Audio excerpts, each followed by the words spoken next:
સોમવારે બપોર બાદ અમરેલી જિલ્લામાં પડેલા સાંભેલાધાર વરસાદના કારણે અનેક લોકો પ્રભાવિત થયા છે। સોમવારે મોડી રાત્રે અમરેલીના કાઠમા ગામની સ્થાનિક નદીમાં આવેલા ઘોડાપુરે એક જ પરિવારને જાણે તબાહ કરી દીધો હતો। ચોમાસાના પ્રથમ વરસાદે જ અમરેલી જિલ્લાના અનેક વિસ્તારો જળબંબાકાર થયા હતા। કેટલાક વિસ્તારોમાં હજુ પણ પાણી ઓસર્યા નથી। નદીના ધસમસતા પાણીના પ્રવાહમાં કેટલું તણાઈ ગયું હતું। આવો જ એક પરિવાર છે કે આ નટુપુરી બાપુનો અને અમરેલીના કાઠમા ગામની સ્થાનિક નદીમાં આવેલા ઘોડાપુર નટુપુરી બાપુનું જાણે કે સ્વર્ગ તાણી ગયું હોય અને મોડી રાત્રે અચાનક આવેલા પૂરના પાણીમાં નટુપુરી બાપુના 8 દુધાળા પશુઓ તણાઈ ગયા હતા। કાઠમા ગામની સ્થાનિક નદીએ વરેલા આ વિનાશના દ્રશ્યો આપને વિચલિત કરી શકે છે। જ્યાં જુઓ ત્યાં પશુઓના મૃતદેહ, વિખરાયેલી ઘરવખરી ગત રાત્રે આવેલી તબાહીની ગવાહી આપે છે। મોડી રાત્રે 10 વાગે અહીં અચાનક આવેલા પાણીમાં લગભગ બધું જ તણાઈ ગયું છે। મહાકાય ટ્રેક્ટરની દુર્દશા જોઈને જ ખ્યાલ આવી જશે કે પાણીનો પ્રકોપ કેટલો હશે। તે સાંભળો।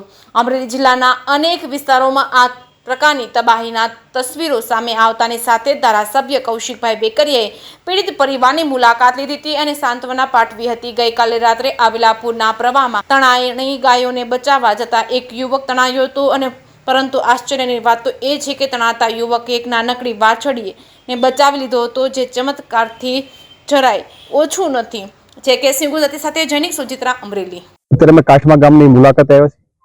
કાઠમા ગામની અંદર આવેલો સંતોનો આશ્રમની અંદર 15 જેટલા પશુઓ હતા, જે ખૂબ વરસાદના કારણે એક સાથે 15 જેવો વરસાદ પડવાના કારણે અચાનક પાણીનું પૂર આવવાના કારણે પશુઓ પાણીમાં તણાઈ ગયા છે।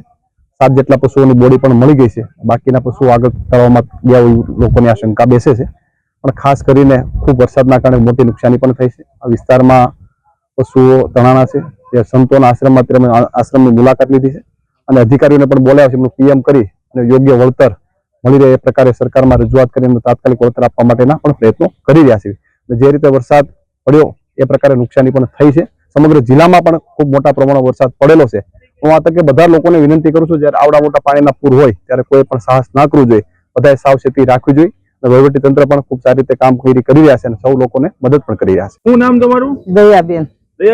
કાલે રાતે થયું? કાલ રાતે હું રસોઈ બનાવતી હતી ને 6 વાગે તો પાણી કારમુક આવી ગયું, મને કઈ ખબર ન રહી।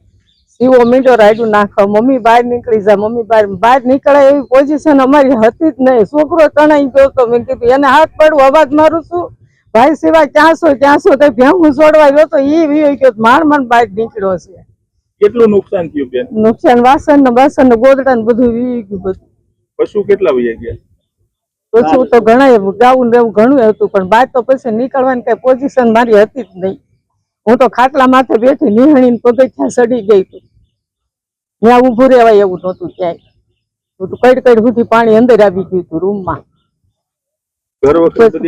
બધું થોડું ઘણું રહ્યું છે ને બાકી બધું વીવી ગયું છે। તમારું નામ છે? મારું નામ શિવપુરી નટુપુરી ગોસ્વામી। જણાવો નાખી શું? અરે રાત્રે માં એવું હતું કે 6 વાગ્યાના આજુબાજુમાં વરસાદ આવ્યો। વરસાદના હિસાબે એક આમતું પાણી આવી ગયું, પૂર આવી ગયું। એના હિસાબે 15 માલઢોર હતા, એ બધામાંથી અમુક તણાઈ ગયા છે અને 7 જેવી બોડી અહીંયા મળી છે અને 7 ઢોર મરી ગયા છે। અને હું પોતે ખુદ તણાઈ ગયો તો માંડ બહાર નીકળ્યો છું। એક વાસળીના હિસાબે એ વાસળીએ મને બહાર કાઢેલો।